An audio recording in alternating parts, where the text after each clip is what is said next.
नमस्कार, स्वागत है आपका सीएनबीसी आवाज और मोतीलाल ओसवाल स्टूडियोज में। मैं हूं मनीषा गुप्ता और हमारी आज की टॉप हेडलाइन यहां पर सोने से है, जहां पर लगातार बढ़त देखने को मिली है।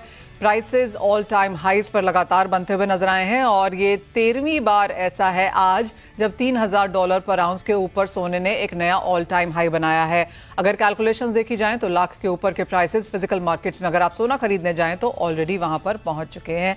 यहां से प्राइसेस कैसे रह सकते हैं, इस पर करेंगे चर्चा। साथ ही बात करेंगे चांदी की, जहां पर चाल अच्छी खासी है लेकिन सोने को थोड़ी सी अंडर परफॉर्म करती हुई नजर आई है। यहां से चांदी में किस तरह की खरीदारी की जानी चाहिए, क्या चांदी आगे जाकर सोने का आउट परफॉर्म करेगी, इस पर भी करेंगे बात।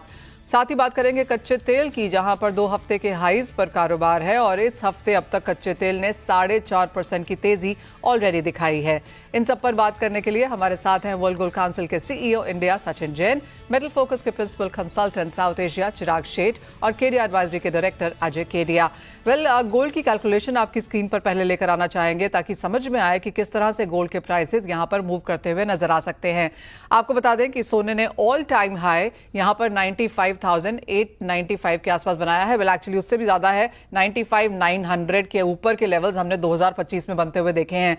वो चार्ट आपको दिखाता है कि साल दर साल किस तरह के हाईज यहां पर सोने ने बनाए हैं। तो 2024 यानी कि पिछले साल से करीबन 20,000 रुपए की तेजी सोना आपको यहां पर अब तक दिखा चुका है। 2023 में सोने के भाव 64,000 रुपए के आसपास थे, 2022 में 55,000 के आसपास, यानी कि पिछले 4 सालों में सोना ऑलमोस्ट यहां पर डबल होता हुआ नजर आया है। तो अच्छी खासी तेजी के साथ यहां पर कारोबार है।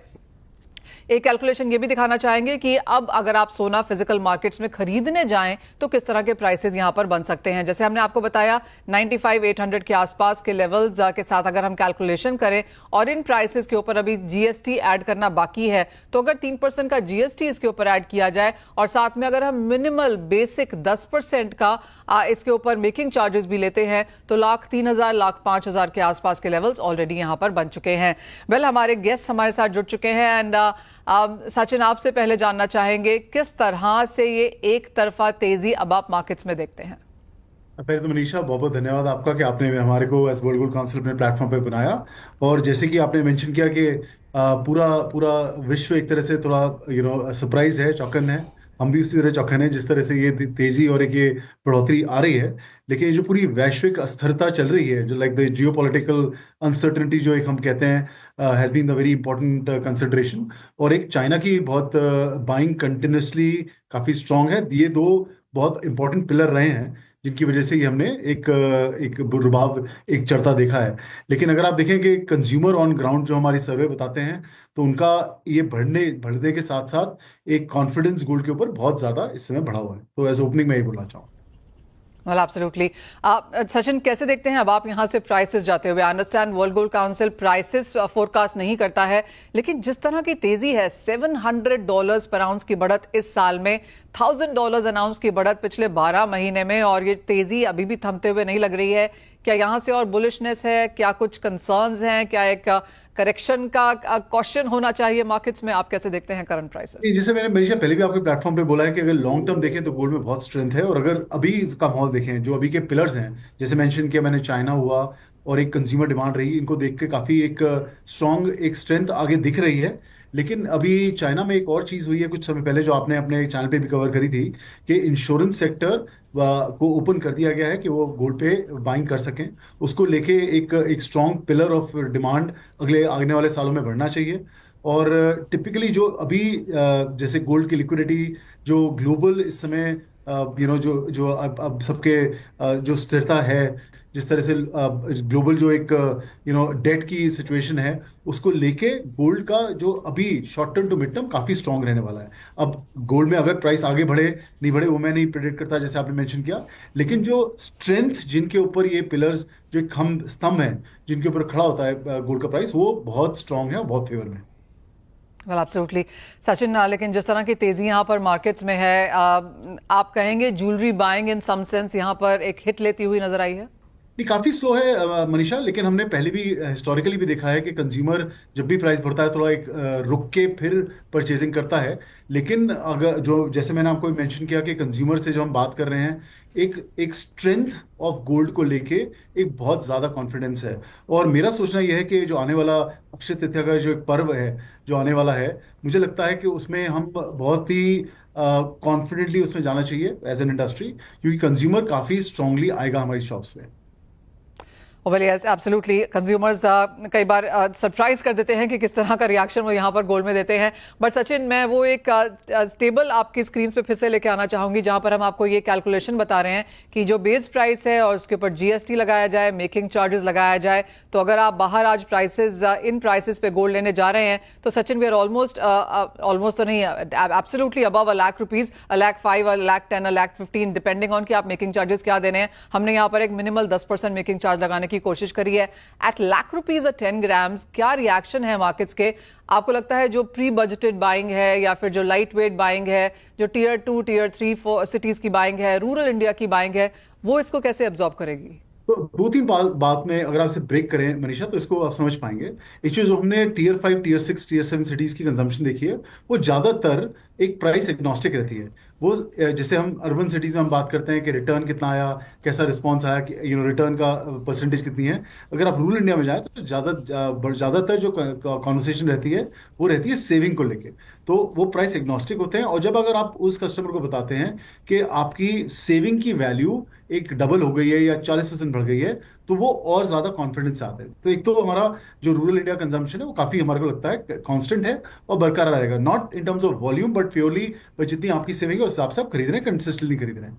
फिर आप अर्बन में आइए, तो अर्बन में जो अगर एक कंज्यूमर है जिसकी एक इन्वेस्टमेंट ज्वेलरी के दौरान एक गोल्ड में होती है, डायमंड्स में होती है, जेमस्टोन्स में होती है, मुझे लगता है कि जो अभी गोल्ड में हो रहा है, आपका बजट की ज्यादा परसेंटेज किसी शादी का है या किसी और का है, आपका ज्यादा परसेंटेज एक सोने में जाएगा, 100% जाएगा, बिकॉज जो गोल्ड में हो रहा है। और लास्टली जो कंज्यूमर का सेंटिमेंट है कि अगर वो जो हमने स्टॉक्स मार्केट में भी करंट कंडीशन देखी है, और एक asset class as gold is really really stronging, performing very strongly, उसका रिस्पॉन्स हमें आने वाला है और बहुत पॉजिटिवली आने वाला है।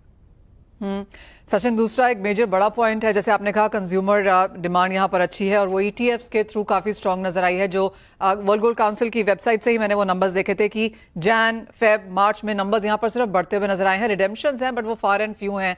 ईटीएफ डिमांड अपने पीक से काफी अभी भी कमजोर है, होल्डिंग्स अभी भी काफी कम है। क्या ये एक चीज सपोर्टिव रह सकती है? अगेन इसको मैं दो भाव में आपको समझाना चाहूंगा। एक तो आप ग्लोबली देखें क्या हो रहा है। तो ग्लोबली अगर आप 2024 में देखें तो पहले 6 महीने में काफी लिक्विडिटी हुई, जैसे आपने बोला, लोगों ने कैश करे, और सेकंड हाफ में उन्होंने रिबाउंड किया। तो नेट जो एक सरप्लस हमने पिछले साल में देखा, करीब $3.5 बिलियन का हमने एडिशन देखा ईटीएफ में। अगर आप भारत का देखें लास्ट ईयर, तो 41 टन से लेके हम लोग करीब 58 टन पे हम लोगों ने ईयर एंड किया था, 58.5 टन।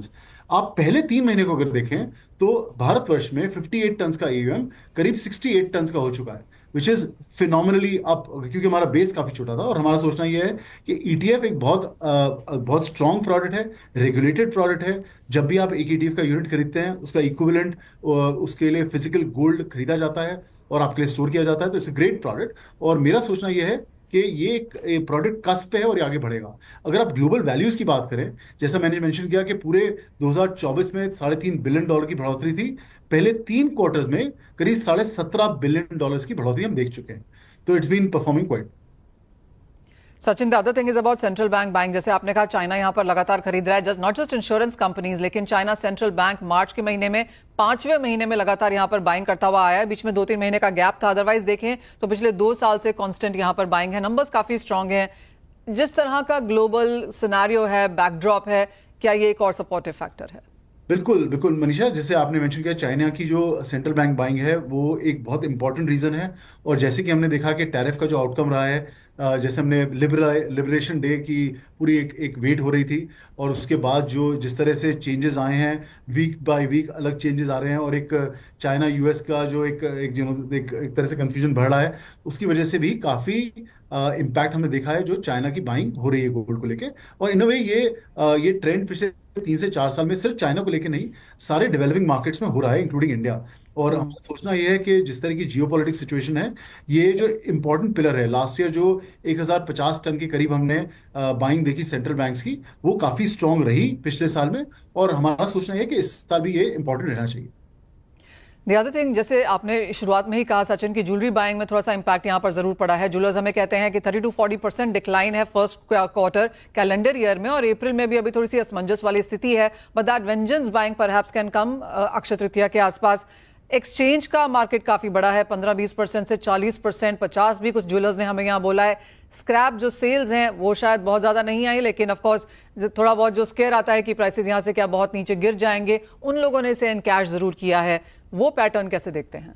हम लोगों ने मनीषा काफी क्लोजली इसे वॉच किया है, और जैसे आपने बिल्कुल सही कहा कि 30 से 40% एक रिसाइकिल पे आ रहा है। लेकिन जो अच्छी बात है कि कंज्यूमर गोल्ड के प्रति गोल्ड ही लेके जा रहा है, गोल्ड के प्रति कैश और इन कैश करा के नहीं ले जा रहा है, क्योंकि कॉन्फिडेंस कैटेगरी में ज्यादा है। और अगर आप आंकड़े देखें जो हमारे गोल्ड लोन मार्केट के हैं, वो भी रिफ्लेक्ट करते हैं कि गोल्ड की लिक्विडिटी नहीं हो रही। जिसको लिक्विडिटी चाहिए वो अपना अपना सोना रख के और उसके अगेंस्ट ले रहा है, लेकिन उसको बेच नहीं रहा है। और यही एक अगेन गोल्ड की काफी स्ट्रेंथ है। और जो हमने रिसाइकलिंग देखी है, वो एक बड़ा अच्छा एक मेरे हिसाब से जरिया है, क्योंकि आपकी जो ज्वेलरी आप पहन नहीं पा रहे, वो आप मॉडर्न डिजाइन में जो आपकी जरूरत है उसे कन्वर्ट करके आप उसे अडॉर्न कर पाएंगे। सचिन, वर्ल्ड गोल्ड काउंसिल की बहुत टाइम से ये कोशिश रही है कि सोने को मेन स्ट्रीम में लेके आया जाए। आपको लगता है कि यूएस प्रेसिडेंट ने वो काम कर दिया है आपके लिए? नहीं मनीषा, देखिए, अगर आप, हमारा हमेशा से बड़ा साइंटिफिक अप्रोच रहा है कि आपके आंकड़े कैसे हैं, आपका ट्रेंड्स कैसे हैं। हम जब चीज ऊपर जाती है उसको भी बड़ा ट्रांसपेरेंटली बताते हैं, जब नीचे जाने के संकोच होते हैं उसको भी हम काफी ट्रांसपेरेंटली आगे रखते हैं। और हमारा हमेशा से ये जो फंडामेंटल जो हम लोग कहते हैं कि गोल्ड को एक अच्छे डाइवर्सिफायर की तरह अगर आप यूज करें, अपने पोर्टफोलियो में 10 से 15% सोना रखें, तो आपका हेल्दी पोर्टफोलियो रहेगा। ऑफ कोर्स जो आजकल हम लोग इक्विटी में देख रहे हैं, वो सिचुएशन इज नॉट परमानेंट, वो भी बेटर होगी। लेकिन लॉन्ग टर्म में अगर आप देखें तो मेरा बहुत स्ट्रॉन्ग रिकमेंडेशन यही रहता है कि 10 से 15% डाइवर्सिफायर विल मेक आपका जो पोर्टफोलियो उसकी हेल्थ को बहुत बेहतर करेगा।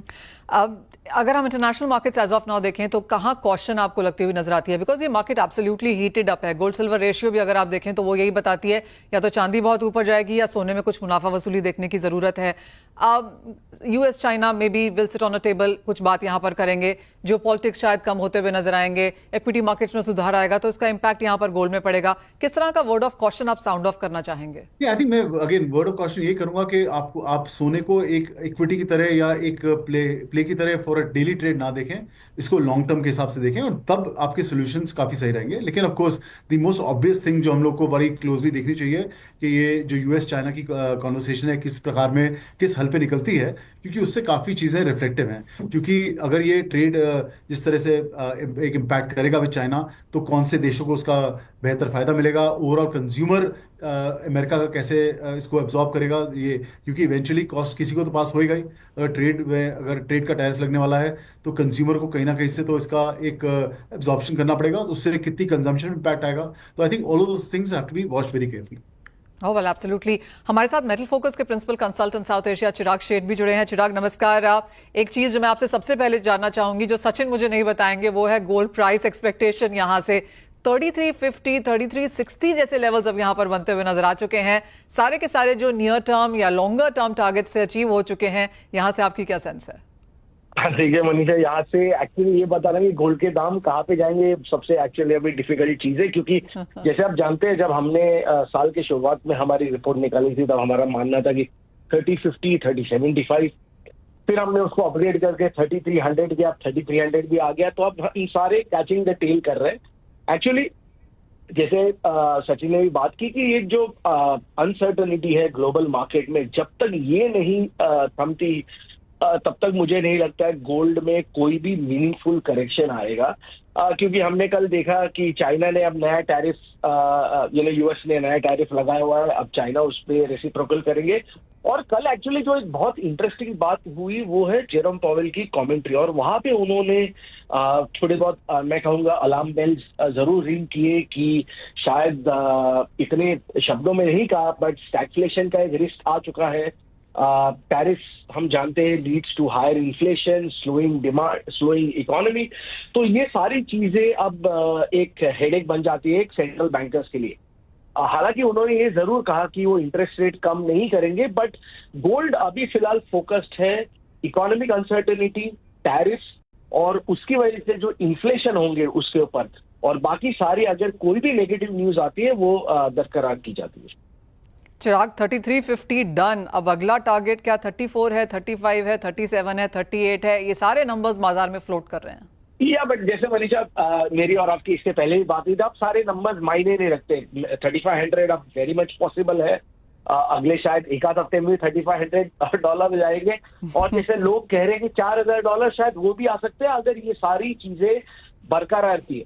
हालांकि मुझे नहीं लगता है कि ये इतना लंबा चलेगा, पहले भी नहीं लग रहा था, पर ये ऑलरेडी बहुत काफी लंबा खींच चुका है। अगर ये और 4-5 महीने ये कंटिन्यू रहा तो मैं कहूंगा $4000 भी यहाँ पे बहुत ज्यादा पॉसिबल है। All right. And then a meaningful correction. अब चिराग, जब ये 3000 पे था तो लोग कह रहे थे ये 2200-2400 तक आ जाएगा। अब क्योंकि ये 3350 पे है और हायर बात हम कर रहे हैं, तो जितना हम ऊपर जाते जाएंगे, अगर एक मीनिंगफुल करेक्शन भी आती है तो वो अब कहाँ तक आएगी? अब देखिए, इधर आइडियल सिचुएशन मनीषा मैं कहूंगा कि जो लास्ट का $400-500 जो बड़ा है, जिस हिसाब से प्योरली एक इवेंट पे अगर ये सेटल होता है तो वो फ्रॉड जरूर मार्केट से निकलना चाहिए। तो मैं देखिए $2800 से ये कंटिन्यूस रैली शुरू हुए, तो इधर आइडियल सिचुएशन अगर ये सारी चीजें सेटल हो जाती है, ट्रेड डील्स हो जाते हैं, टैरिफ्स ईज आउट हो जाते हैं, तो मार्केट वापस $2700-2800 पे आना चाहिए। चिराग, ये नियर टर्म ऑफ कोर्स यहाँ पर बात हुई। अगर हम ब्रोकरेजेस की रिपोर्ट्स देखें तो उनका मानना है कि अगले 2-3 साल में डबल डिजिट परसेंटेज रिटर्न सोना आपको देता हुआ नजर आएगा। जैसे सचिन ने भी कहा कि एक लॉन्ग टर्म के हिसाब से हमेशा सोने को देखना है, तो जहां पर हम यहां पर खड़े हैं, आप कहेंगे investment is a great idea. क्या करंट लेवल्स पे कॉशन होनी चाहिए, इन स्तरों पर निवेश ना करें, डिप का इंतजार करें? नए प्लेयर्स, क्योंकि बहुत लोगों को लगता है कि उन्होंने बस मिस कर दी यहां पर इक्विटी और दूसरे एसेट क्लास देखने के चक्कर में, जो नए निवेशक हैं, न्यू मनी है, वो कैसे आए? देखिए, मैं कहूंगा मनीषा, जैसे पिछले हफ्ते भी मैंने कहा था कि लॉन्ग टर्म इन्वेस्टर के लिए अब ये यहाँ पे निवेश करना थोड़ा बहुत डिफिकल्ट रहता है। आप एक टैक्टिकल इन्वेस्टर हो जिसे रिटर्न्स चाहिए, जो रिटर्न्स चेज कर रहे हैं, आप जरूर अभी भी इन्वेस्ट कीजिए। आपको शायद 10% यहाँ से और भी मिल सकता है, बट प्योरली लॉन्ग टर्म निवेशक के लिए यहाँ पे इन्वेस्ट करना मैं कहूंगा फीजेबल नहीं है। शायद $2700-2800 गोल्ड आता है, तो वहां पे एक्चुअली उन्होंने लॉन्ग टर्म इन्वेस्टर ने निवेश करने थे, वहां पे प्रॉफिट यानी रिस्क रिवॉर्ड रेशियो बहुत ज्यादा एक्चुअली आइडियल है। Absolutely, point taken. Thank you so much Sachin, Chirag, आप दोनों का ही साथ में जुड़ने के लिए। और सोने पर जो कि एज ऑफ नाउ हेडलाइन है, एक्चुअली जब से ये साल शुरू हुआ है तब से हेडलाइन बरकरार है, उस पर चर्चा करने के लिए। इसी के साथ एक ब्रेक का भी समय है। जब लौटेंगे तो हमारे साथ होंगे केडी एडवाइजरी के अजय केडिया, उनसे लेंगे नियर टर्म ट्रेडिंग टिप्स। आपको भी हॉट सीट पर ही बिठाना चाहेंगे सोने को लेकर। अब आपको क्या लगता है, कहाँ जा रहे हैं प्राइसेस? नमस्कार मनीषा जी। बिल्कुल, हमने देखा फिजिकल में कल ही हलचल आने लग गई थी कि 1 लाख का लेवल छू गया, लेकिन फ्रैंकली मुझे लगता है कि अगला 2-3 सेशन जो है वो बहुत ही इंपॉर्टेंट होने जा रहा है। बिकॉज नो डाउट कौन आंख पहले झपकाता है, वो जो कहावत है वैसा ही है कि डोनाल्ड ट्रंप पहले बात करता है या चाइना की तरफ से पहल बढ़ती है, ये इंपॉर्टेंट है। बट टेक्निकली अगर आप देखते हैं तो प्राइजेस बहुत ही ज्यादा सिवियरली ओवरबॉट में, जैसे मैं सचिन जी की भी बात सुन रहा था और मेटल फोकस से भी चिराग की बात सुन रहा था, एक चीज आप समझिए कि ये लेवल पे इन्वेस्टर नहीं आ सकता, बिकॉज पिछले 1 साल के अंदर कॉमेक्स में 40% का रिटर्न दे चुका है और एमसीएक्स में करीबन 32% का रिटर्न दे चुका है। तो अगर एज ए इन्वेस्टर अगर कोई एंटर करता है तो एटलीस्ट ही विल सी के मुझे एटलीस्ट डबल डिजिट रिटर्न मिले, तो यहाँ से रिस्क फैक्टर बहुत ज्यादा है। सेकेंडली मुझे लगता है कि हायर साइड पे अगर वॉल्टिलिटी ऐसे कंटिन्यू रहती भी है तो 3540 के ऊपर सस्टेनेबिलिटी नहीं है, जबकि रेंज जैसे मैंने पहले भी कहा था कि काफी बड़ा रेंज रहेगा 2025-26 के अंदर। क्यों? क्योंकि अगर 2800 का एक बेस पकड़ते भी है मनीषा जी, लेकिन अब जो पैसा आया हुआ है 2 सालों में वो आया हुआ है ईटीएफ के द्वारा, और जो इन्वेस्टर्स आए हुए हैं ये कभी भी जब गिरावट आती है तो सबसे पहले लिक्विडेशन के लिए ये भागते हैं। तो आई थिंक कि अब अपसाइड जो है वो मात्र समझो मेरे को लगता है $150-200। हालांकि जो की इवेंट चल रहे हैं हो सकता है कि और ऊपर भी दिखा दे, बट प्रैक्टिकली मुझे लगता है कि 35-50 एक टॉप करता हुआ दिखाई दे रहा है। और मई मंथ में हम एक अच्छा खासा एक पुल बैक देखें, और जो बाकी फैक्टर्स है, चाहे हम जियो पॉलिटिकल टेंशन की बात करें, इन्फ्लेशन की बात करें, सेंट्रल बैंक की बाइंग, ये अभी भी जारी है, बट ये लेवल से रिटर्न बनना थोड़ा सा कॉस्टली दिखाई दे रहा है, रिस्की ज्यादा दिखाई दे रहा है। तो आई थिंक 35-50 हायर साइड पे, जबकि नीचे बेस डेफिनेटली 2800-2850 पहला पेस दिख रहा है। बट ये लेवल पे बाइंग चाहे इन्वेस्टमेंट के पॉइंट ऑफ व्यू से चाहे लॉन्ग टर्म के लिए थोड़ा वेट करना चाहिए। तो 3350 फिलहाल चल रहा है। अजय, आप कह रहे हैं 35 के आसपास ये टॉप हो जाएगा? मोस्ट प्रॉब्ली मुझे लगता है कि अप्रैल में ही रहेगा जो ये टॉप कर सकता है, बट इसके बियॉन्ड मुझे लगता है एक टेक्निकल एक बड़ा करेक्शन सामने दिखाई देता है, क्योंकि लुक्रेटिव नहीं है ये लेवल से ऐड करना। तो अक्षय तृतीया में लोगों को हाई प्राइसेस ही देखने को मिलेंगे। तो मैंने कल एक आर्टिकल भी दिया था जहां पे मैंने बताया था कि अगर शुभ लाभ के लिए लेना है तो सोना लीजिए, लेकिन रिटर्न के लिए चांदी मुझे ज्यादा अच्छी लगाई देती है, क्योंकि गोल्ड सिल्वर रेशियो जो मैं बार बार कहता भी हूँ 50 सालों में 2 बार ही ऐसा है कि ये रेशियो 100 के ऊपर है। कोविड के समय में हमने ये रेशियो 126 तक देखा था, जब पैंडेमिक का डर था, लोग सोने में ज्यादा निवेश कर रहे थे। लेकिन अब हम देख रहे हैं कि टैरिफ वॉर के चलते चांदी अभी भी अंडर परफॉर्मिंग है, तो हो सकता है सोने के साथ चांदी में भी थोड़ी बहुत गिरावट आए। बट अगर कोई लॉन्ग टर्म के लिए अभी भी अपॉर्चुनिटी ढूंढ रहा है बुलियन में, तो फर्स्ट प्रेफरेंस चांदी रहेगी सोने के मुकाबले। अभी क्या गोल्ड सिल्वर रेशियो है और आपको क्या लगता है कहां स्टेबलाइज होगी अजय? देखिए, करंट भाव को देखते हुए 100-101 के आसपास पिछले 2 दिन में कंसोलिडेट कर रहा है। मैक्सिमम अपसाइड रेशियो में मुझे लगता है जो 105 का हाई मारा था वहां पे एक टॉप कर सकता है, और एवरेज जो रहा है 50 सालों में, तो वो हमने देखा है नीचे में हमने 32 का देखा था अप्रैल 2011 में, हायर में 126। तो आई थिंक 72 कोविड के बाद भी हमने देखा था, अगर 72-74 के आसपास भी आता है तो चांदी अभी भी दमखम रखती है कि साल भर में करंट लेवल से भी थोड़ा बहुत पुल बैक अगर आ जाता है तो 30-35% का रिटर्न देने की ताकत रखती है। तो चांदी में क्या रेंज बनता हुआ देखेंगे अगले 12 महीने में? मुझे लगता है अगले अक्षय तृतीया तक हम हायर साइड पे, जो पहले मैं ये साल के लिए देख रहा था 1,30,000, तो उसी को मैं लेके चलूंगा एज ऑफ नाउ, जो इंटरनेशनल में करीबन $38-40 के आसपास बैठता है। तो आई थिंक 1,30,000 के आसपास डोमेस्टिक मार्केट में हायर साइड पे मिलेगा। बट हाँ, वॉल्टी ज्यादा रहेगी, क्योंकि जिस ढंग से अगर गोल्ड में करेक्शन आता तो चांदी भी एक बार करेक्ट कर सकती है। जो लोअर साइड में मे भी पॉसिबल है वापस हम 82-83 तक का एक लेवल मिले, वहां पे रिव्यू करके एंटर करना चाहिए।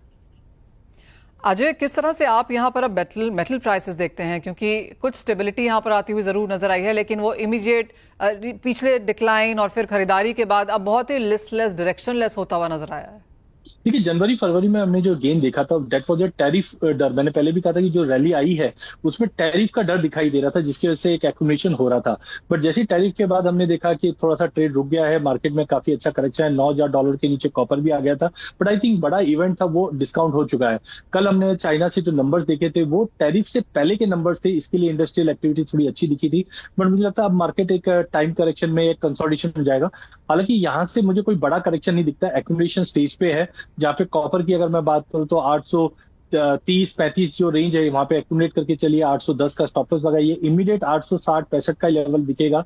वहीं अगर जिंक की अगर मैं बात करता हूँ, जिंक के अंदर भी अब जो ऑस्ट्रेलियन माइंस की कहानी थी वो सब अब जाके रिफ्लेक्ट होते हुए दिखाई देगी। 245 के करीब लीजिए, 240 का स्टॉप लॉस रखिए, 255 तक का लेवल अगले हफ्ता 10 दिन में मिले। बट अब बेस मेटल कहीं ना कहीं अपना बेस रेट करता हुआ दिखेगा।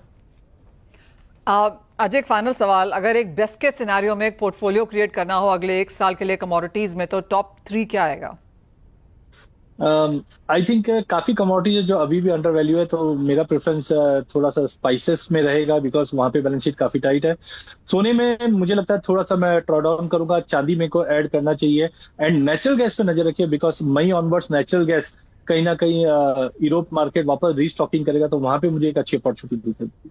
अजय, एज ऑलवेज बहुत शुक्रिया साथ जोड़ने के लिए, और बहुत ही क्रिस्प सही तरीके से वो एडवाइस यहाँ पर स्ट्रैटेजिस्ट के साथ, ट्रेडर्स के साथ, व्यूअर्स के साथ शेयर भी करने के लिए। well, इसी के साथ फिलहाल इस कार्यक्रम में इतना ही समय है, हम लेंगे एक ब्रेक, हम लेके आएंगे इक्विटी मार्केट्स पर पूरा फोकस।